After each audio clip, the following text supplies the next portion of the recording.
अस्सलाम वालेकुम। 9 क्लास बेटा बायोलॉजी में जो आपको आज डायरी मिली है उसमें आपको याद होगा कल हमने एक टॉपिक स्टार्ट किया था बायोलॉजिकल मेथड्स और स्टेप्स फॉर बायोलॉजिकल मेथड जो है हम पढ़ रहे थे, जिसमें मैंने आपको एक बताया रिकॉग्नाइजेशन ऑफ बायोलॉजिकल प्रॉब्लम क्या होता है, ऑब्जर्वेशन क्या होती है, जिसमें क्वालिटेटिव क्वांटिटेटिव ऑब्जर्वेशन में आपको फ़र्क मैंने बताया, फार्मूलेशन ऑफ हाइपोथेसिस के लिए क्या करैक्टरिस्टिक्स होती हैं, इस पर बात की। आज हम बात करेंगे चौथा स्टेप है डिडक्शंस का। Deduction are the logical consequences of hypothesis. अच्छा बेटा, हाइपोथेसिस से जो आप नताइज निकालते हैं ना, कॉन्सिक्वेंस निकालते हैं, उन्हें हम डिडक्शंस कहते हैं।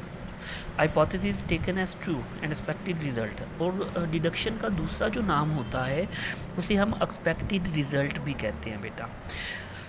बेसिकली इसमें हम जो है बायोलॉजिकल मेथड में हम हाइपोथेसिस जो हैं उनको जनरेट करते हैं और वहाँ से फिर हम अपनी डिडक्शंस निकालते हैं, ये देखने के लिए आया कि हमारे हाइपोथेसिस ठीक है या गलत है।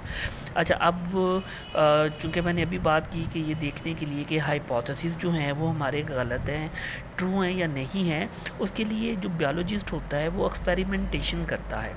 अब ये बेसिक और मोस्ट इम्पॉर्टेंट स्टेप है। अब इस स्टेप में हमें ये पता चलता है कि जो हमने प्रॉब्लम के लिए हाइपोथेसिस जनरेट किए थे, जो डिडक्शंस की थी, आया कि वो हमारी हाइपोथेसिस ठीक है या नहीं है।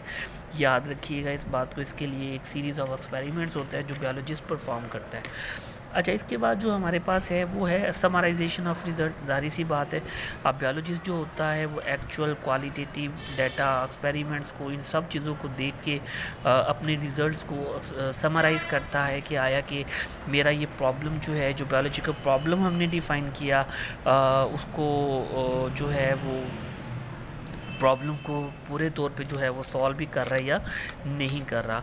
तो याद रखिएगा, इसमें बायोलॉजिस्ट जो होता है वो स्टैटिस्टिकल एनालिसिस भी इस्तेमाल करता है, और फिर उसकी जो रिज़ल्ट्स आते हैं वो बायोलॉजिस्ट उसकी जो फाइंडिंग्स होती हैं उन्हें साइंटिफिक जर्नल्स में या बुक्स में बाकायदा तौर पे पब्लिश की जाती हैं कि ये हमें बायोलॉजिकल प्रॉब्लम था, इसमें ये हाइपोथेसिस जो है वो जनरेट किए गए, उनके ऊपर ये लिस्ट ऑफ एक्सपेरिमेंट्स किए गए और उन एक्सपेरिमेंट से हमें इस प्रॉब्लम का ये सलूशन नज़र आया। तो ये हमारा एक और क्वेश्चन इंपॉर्टेंट ख़त्म हुआ बेटा। इसको अच्छे तरीके से तैयार करिएगा।